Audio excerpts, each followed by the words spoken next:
Where should I drive? Where should I drive? Where should I go? You came close to me. You overtook me and came close to me. I didn't come close to you. You're a bad driver and you're an angry man. Learn the lesson before you kill somebody. You are supposed to go. Where am I supposed to go?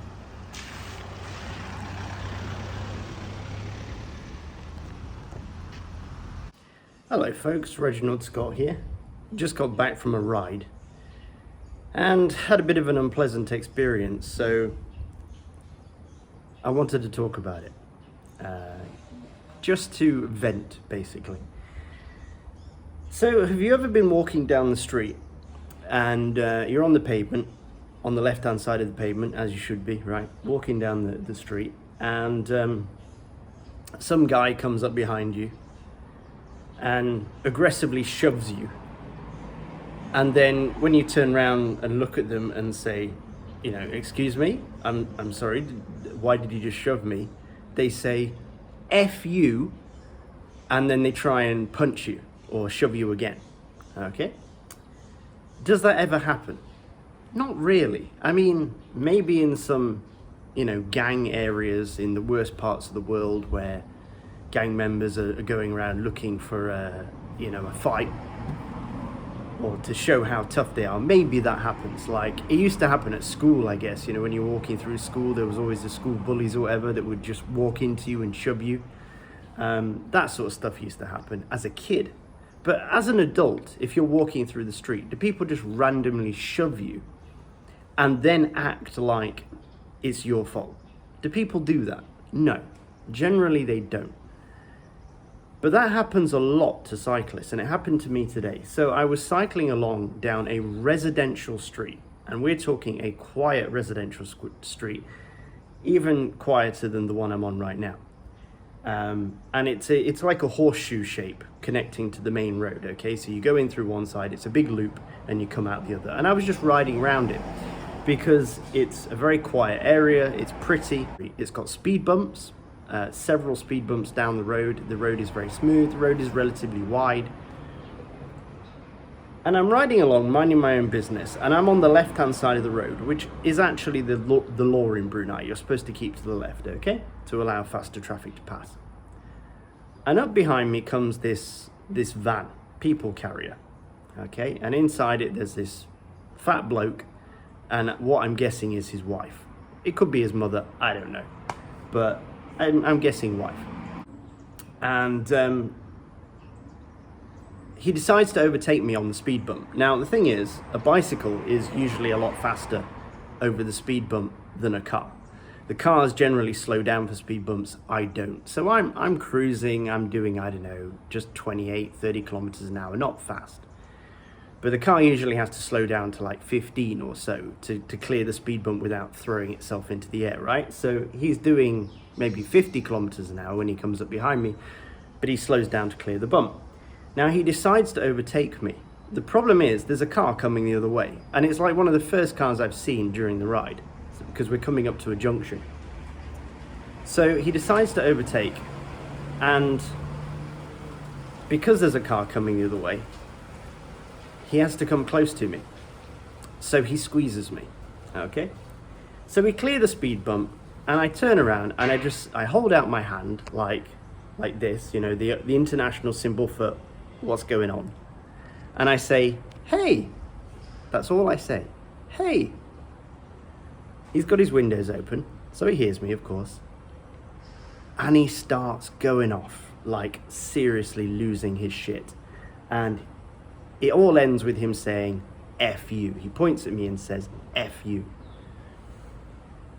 And that pisses me off, obviously. So I say, no, F you. And that's when he turns his wheel again to try and shove me off the road with his vehicle. So in my opinion, that's like using your vehicle like a weapon, right? So anyway, so granted, perhaps I shouldn't have responded, right? I shouldn't have said F you back. But the thing was, I hadn't been rude up until that point. All I said was, hey, holding out my hand as if to say, why are you coming so close? The thing is, there was no reason for his actions. There was no reason for him to come that close to me. There was plenty of space after the car had passed. He could have waited 2 seconds while he was crossing the speed bump, allowed me to go first, right? He could have backed off and then passed me perfectly safely. But he decided to pass me close because he was impatient. And the thing is, the area we were coming out of, like I'm saying, is a horseshoe shape, and we were exiting the horseshoe. So there's no way he just drove into that horseshoe for no reason, just to drive round, like I was, because I'm just a cyclist. I'm just out on a Sunday ride, you know, enjoying myself, chilling out. So he clearly came from that housing area. He had just probably pulled off his driveway.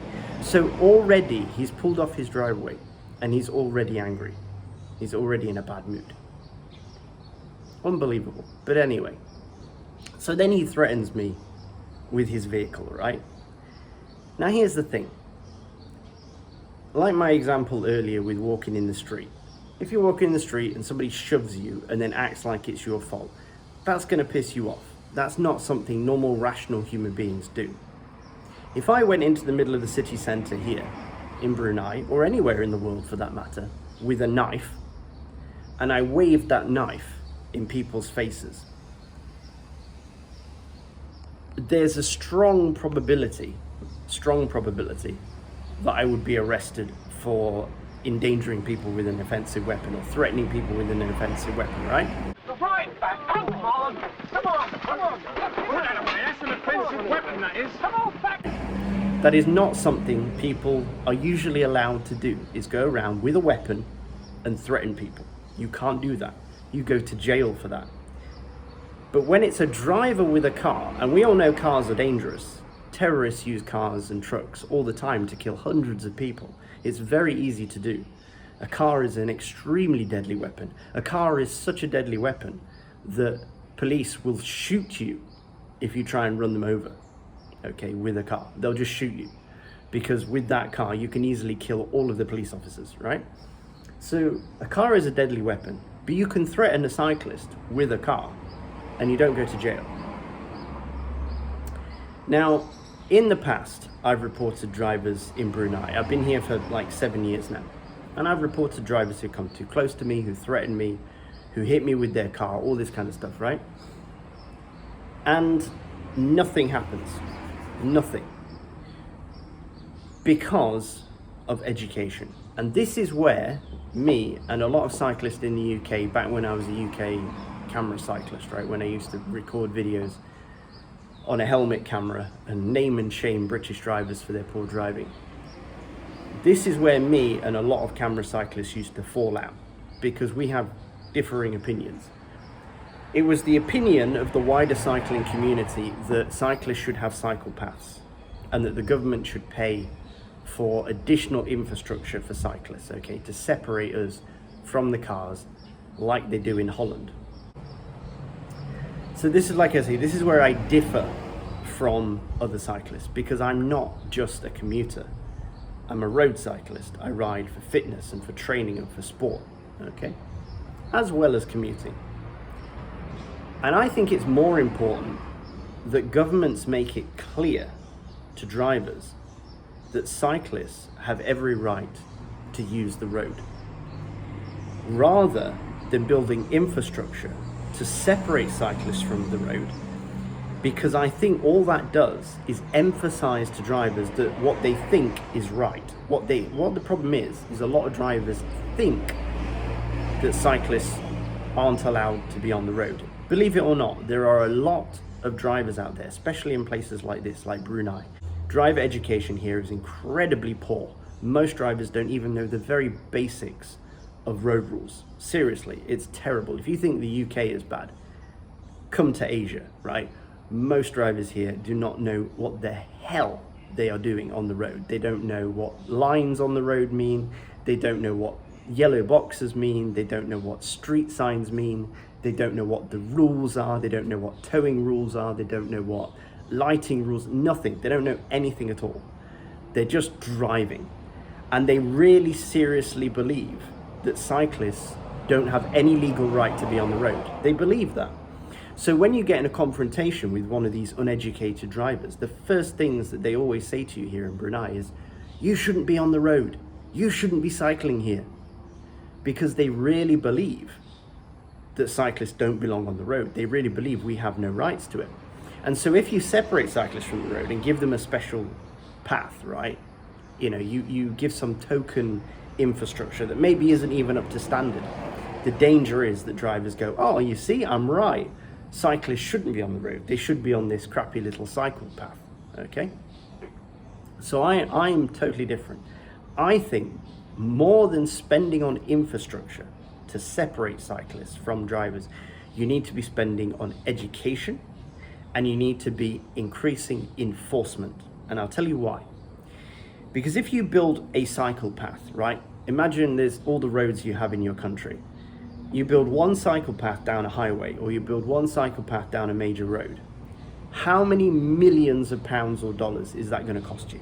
It's going to cost millions to put it both ways, to make it good, to make it wide, to put barriers up so the cars can't cross over and hit the cyclist, right?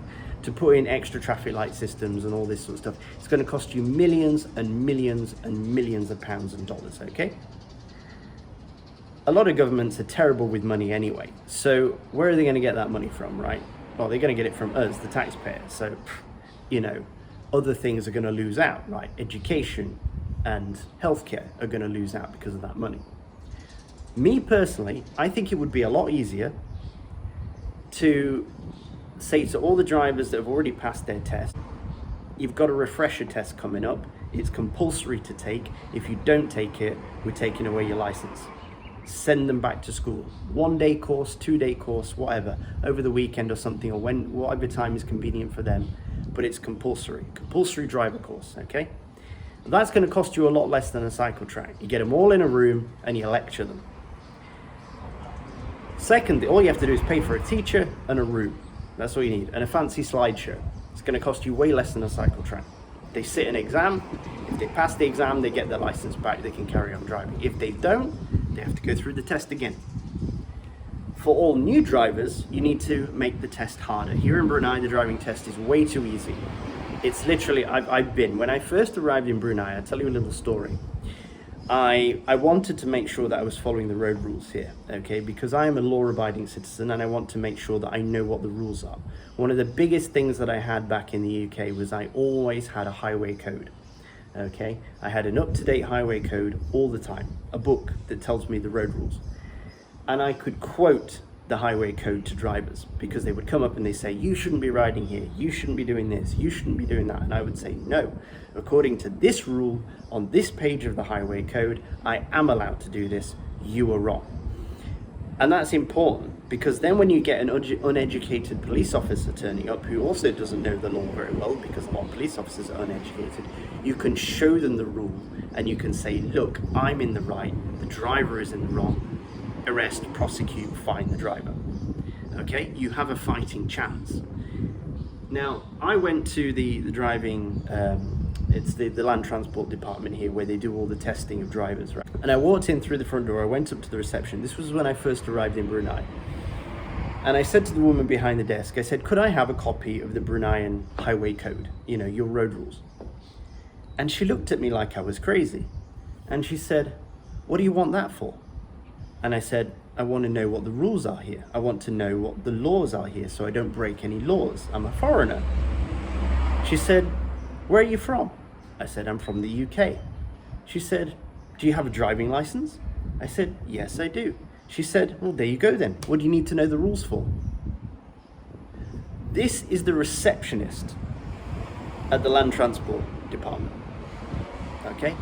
And I said, yes, but I don't know if the road rules where I took my test are the same as here. And she went, yeah, it's the same. She just dismissed me. She said, yeah, it's the same. Same as Singapore, same as Brunei, same as UK. It's all the same. You don't need the road rules. What do you need to know the road rules for? You only need to know the road rules to pass your test. Once you pass your test, you can forget them all, is basically what she's saying. And I insisted. I said, no, can I have a copy? Like, can you provide me a copy? Can you send me a link, a document, a PDF? Can I download it? Can I buy it? She said, no, it's not available. How do people here learn to pass their driving test? And she showed me that here in Brunei, there are private driving schools. And the private driving schools are the ones that do the testing. okay? Not the government. It's the private driving schools that set the examinations. And they have a booklet, like a work booklet, right? With a series of questions in it. And you work through their work booklet, which is some very basic road rules, like how a traffic light works, you know. And if you pass their multiple choice on this very simple booklet, you pass your test. So the guys and girls in Brunei who are taking their driving test, they never look at the road rules of Brunei. They only look at a small section which is made for them by the private driving schools. And if they pass that small section, that's it. They never look at the road rules, the official road rules of the country. So thankfully I was able to go online and I was able to find a PDF hidden away, which stated all the legal laws in Brunei regarding the road and transportation. So I just studied that. But there's no like highway code like there is in the UK. And this is my issue, okay? So back to the point I was trying to make earlier. If you spend a load of money on infrastructure, all you're doing is protecting cyclists who are riding on one road, okay? The moment they leave that road, or the moment the cycle path finishes, they're now in the danger zone. Or the moment, like me, they need to ride on the road because they're riding faster than they can on the cycle track. And this used to happen to me in the UK all the time. I used to ride on the road and I got asked once by a police officer, why aren't you using the cycle track? And I said, sorry officer, but the speed limit on that cycle track is like 15 miles an hour and I'm doing 25. And he went, oh, right, okay, carry on. So the reason why I was on the 30-mile-an-hour road is because I was doing 25 miles an hour and the cycle track was only rated for 15 miles an hour. Because it's not safe to have a cyclist on the pavement riding at 25 miles an hour where a pedestrian can step out and get hit by a cyclist, right? So the whole thing about infrastructure is great until it's not, until you have to ride on the road or until it runs out, which it's going to eventually. You cannot, maybe one day you can cover the entire country in cycle tracks, maybe. But until then, there's always going to be gaps. So what's more important? What's more important is education. Education is so much more important. Because if you have good education of your drivers, all right, and they know the rules, and you drill the rules into them, and you only allow those who can really pass a difficult driving test to be allowed to drive, not all these morons who would never pass a decent driving test. I'm sorry, but if you're a moron, you don't get to drive. That should be the rule. Now, we all know why governments allow morons to drive, because it makes them tax revenue. At the end of the day, governments don't care about your safety, they care about money, all right? So the reason why governments allow everyone to drive is so everyone can go to work and everyone can make them money, right? They don't care about safety. So that's the first issue. So stop the morons from driving, make the driving test harder, make it clear to everybody that cyclists have a right to be on the road, and then protect cyclists with severe penalties for drivers who flaunt any of those rules, okay? Make it a penalty every time the driver hits a cyclist or every time the driver threatens a cyclist. Make it a serious penalty with a big fine, jail time, removal of your car, okay? You're gonna take your car off them, you're gonna take the license off them, you're gonna stick them in jail for 18 months or something really harsh as a penalty, because it should be as bad as running up to somebody in the street with a knife, sticking it in their face and threatening them. Yeah, bad boy. Me a carve you now, boy. Me a carve you. Me a carve you. Me a carve blood.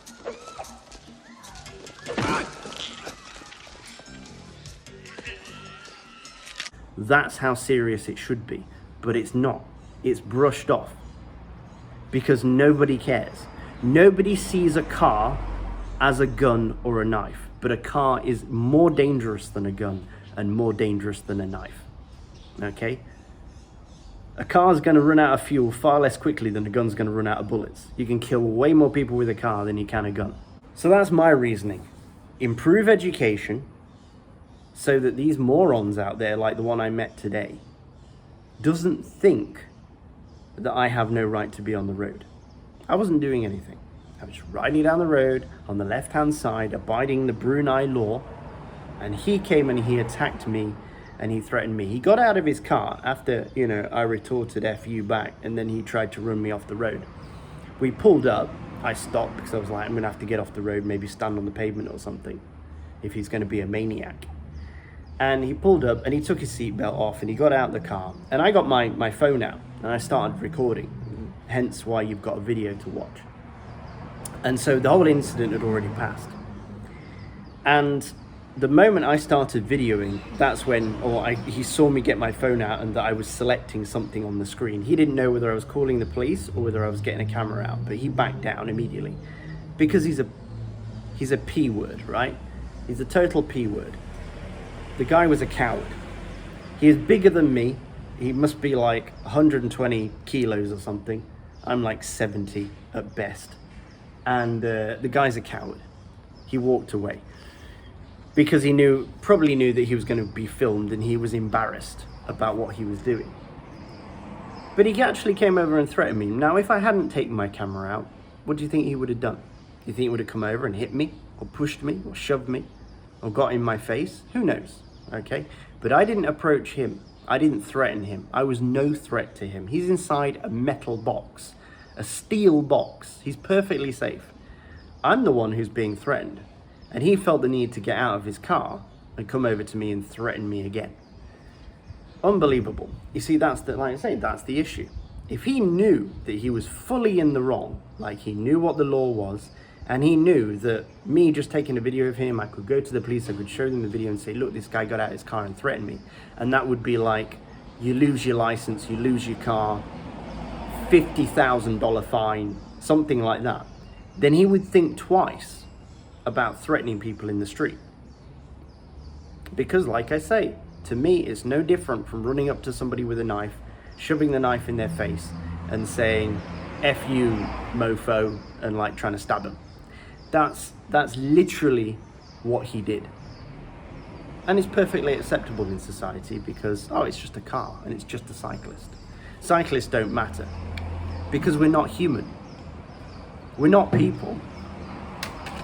I'm not a grown man with a wife and a child, with a 1-year-old daughter, with a business. I'm not any of those things. I'm a cyclist. Cyclists don't matter. They're not real people. So you can do whatever the hell you like to them. So there you go. That's my opinion. I think education and punishment is more important for governments to concentrate on than building infrastructure, because infrastructure is costly and it's never going to solve the problem fully until you've carpeted the entire country in cycle track. And even when you do that, it's never going to be good enough for everyone. But if you can improve the education of drivers and you can make them seriously fear the penalties of threatening a cyclist, maybe they'll think twice before they do it. Now, will it happen? No, of course it won't. Nothing will change, especially here in Brunei. I've been here 7 years. I know what this place is like. I've sat in a police officer's interview room or office. I don't even know what it was. It was an office, and there was like 5 police officers in the room.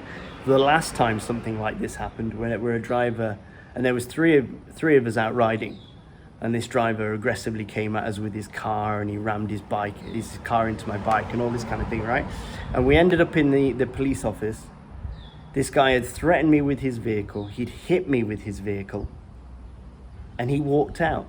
He walked out the office, the police office. No charges. And I was reprimanded as much as he was.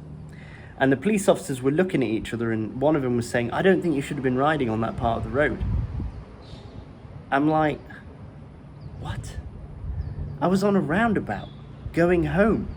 Like I was 100 meters from my house, 200 meters from my house, on a roundabout. Like, why am I not allowed to be riding there? What rule in Brunei law says I can't ride on that part of the road? And a couple of officers were in agreement. I don't think cyclists are supposed to be riding. Are cyclists supposed to be riding here? Some of the police officers were asking each other, are cyclists allowed on the road here? I'm like, come on, seriously? Seriously? They don't even know the rules of Brunei. And like, there was a whole debate going on between the different police officers as to whether cyclists are allowed on the road or not. They don't even know their own laws. This is what I'm talking about. It's education. Everybody here is uneducated with regards to driving. I'm not saying people are stupid. Actually, I'm not saying people are stupid. I'm saying they're uneducated. There's a difference between lack of education and stupidity. You can be very clever and have no education, right? It's not your fault if you don't know what the road rules are, if nobody ever taught you what the road rules are. So somebody needs to start teaching people. They certainly need to start teaching the police. It's crazy that the police don't even know the laws. The unfortunate thing that day was the low-level officers were having this debate, right? Some of the low-level officers were on my side because they know that cyclists are allowed on the road. Some were against me. But the sergeant that day, the commanding officer of the police station that day, was anti-cyclist. So he thought cyclists shouldn't be on the road.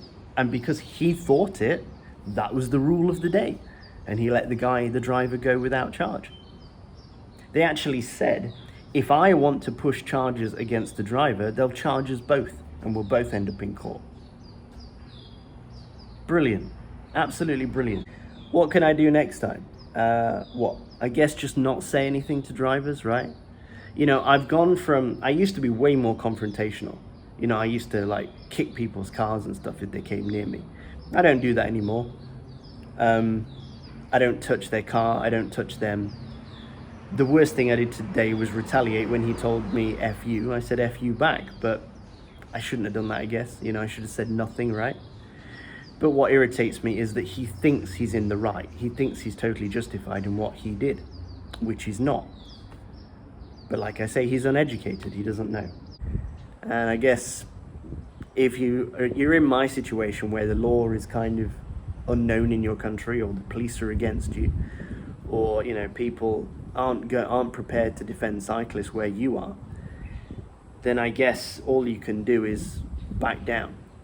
Always back down when the driver's asking, you know, being an asshole. If they want to be an asshole, then just pull over, let them go, let them swear at you, I guess, and let them go. The vast majority of people on the roads are not psychopaths, so you won't get it very often. But it does happen every now and again, which is a shame. And I guess as cyclists, we just got to be the bigger men. We've just got to be like, okay, fair enough, the guy's swearing at me. Let him swear. He's just swearing, right? I guess I should have just pulled over to the side of the road, folded my arms and waited. You know, just stood there and waited for him to go, finish his little speech and let him go. The wife, the whole time, this is the funny thing. I'm sorry to keep going with this, but the wife, the whole time, the only thing she really said was she tried to stop him from getting out of the car, which most women will do.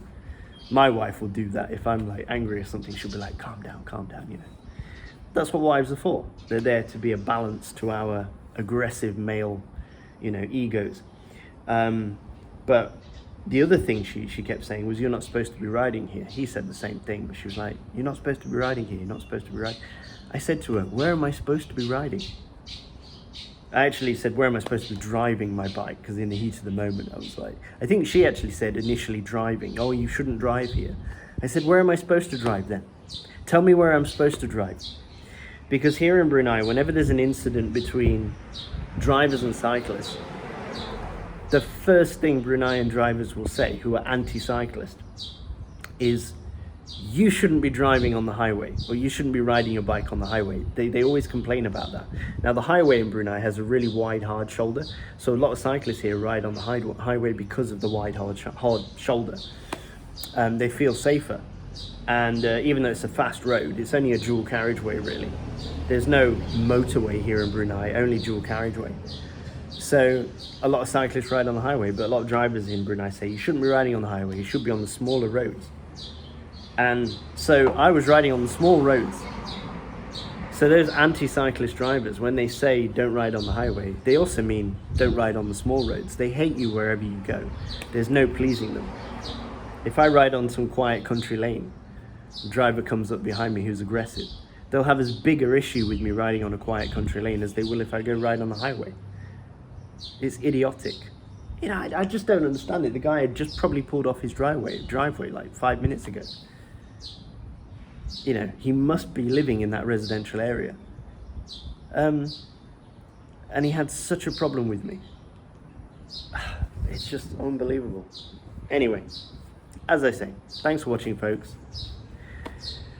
Try to stay safe, and yeah, I'll see you in the next video. Bye.